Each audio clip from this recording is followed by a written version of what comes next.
Welcome to day 16 of our study of the book of Ecclesiastes. The title of today's lesson is Sorrow is Better Than Laughter.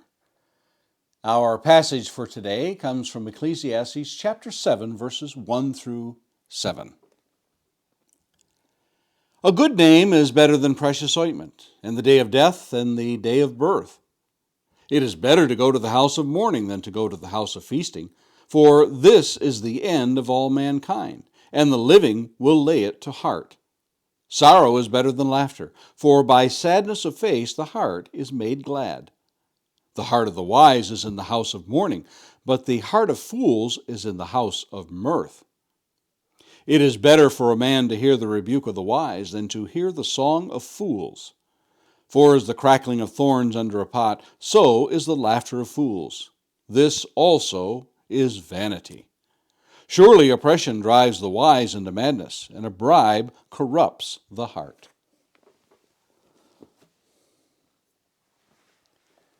Ladies and gentlemen, I draw your attention high above the center ring, where our death-defying performers are now preparing to walk across the high wire with no net.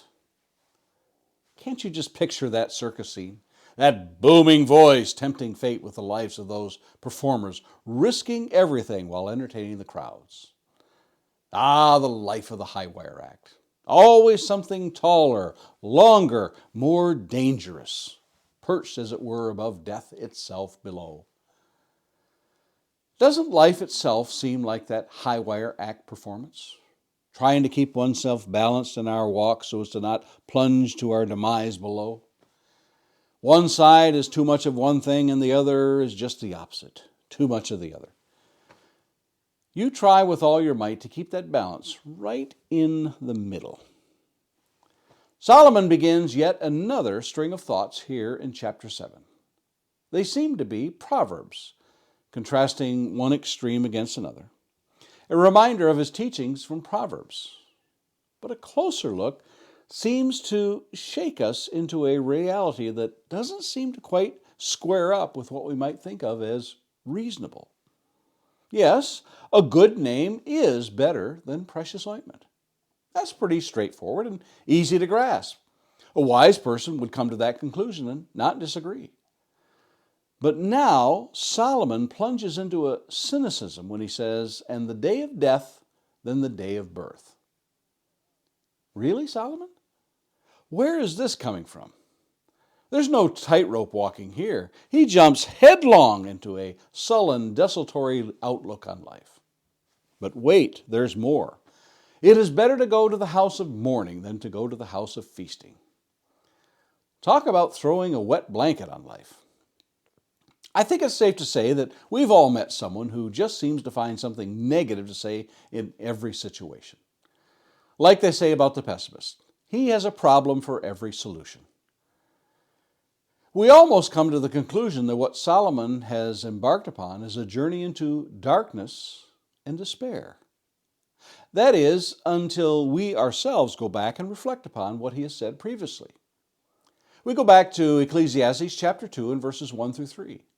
I said in my heart, "Come now, I will test you with pleasure. Enjoy yourself."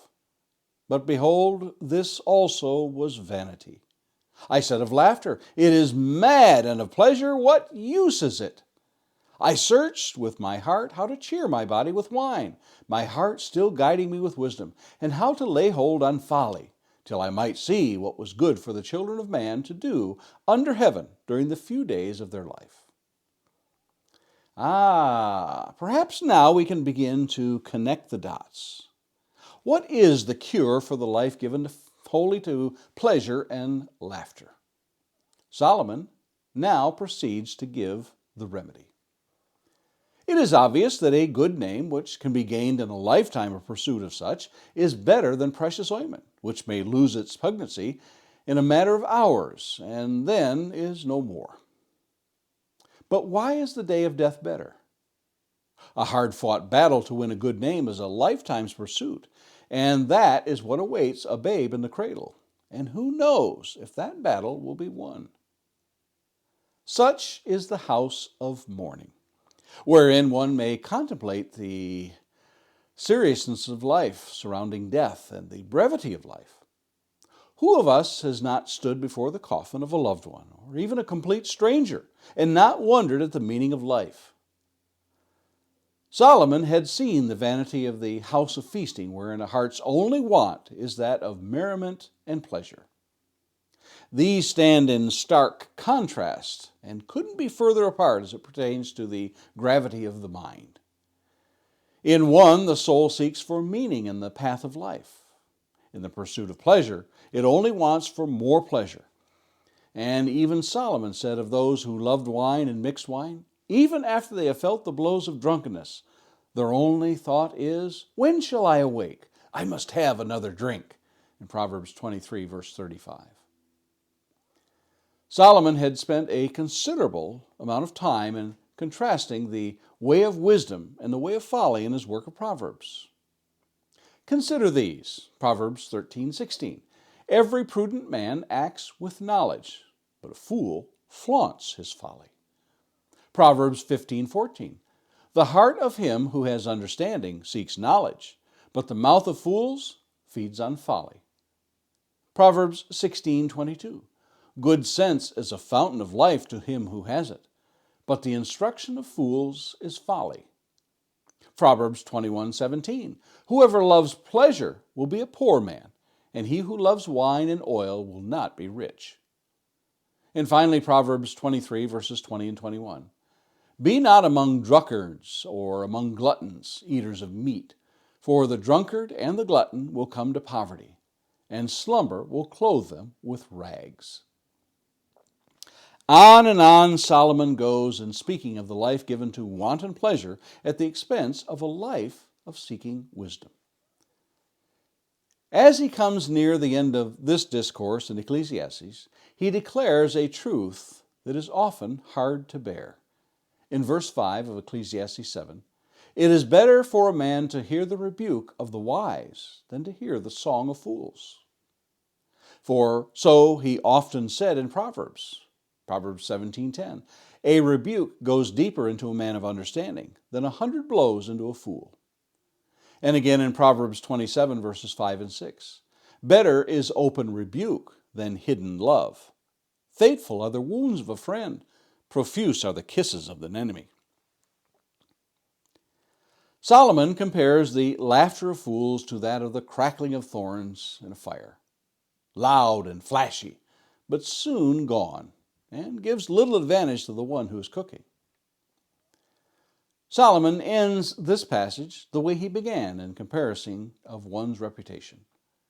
The patient in spirit is better than the proud in spirit in verse 8. Compare that to the first verse, and the day of death than the day of birth in verse 1. And better is the end of a thing than its beginning in verse 8. Seldom will the person caught up in mirth, laughter, and wanton pleasure come to realms of wisdom and wise thoughts while in their pursuits of gratifying the flesh. Walking that tightrope without a net is a rather dangerous trek, and those who play too long eventually fall to their own demise.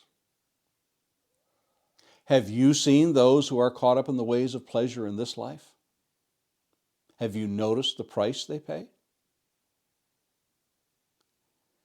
And Lord willing, let's meet here again tomorrow for another lesson in the book of Ecclesiastes.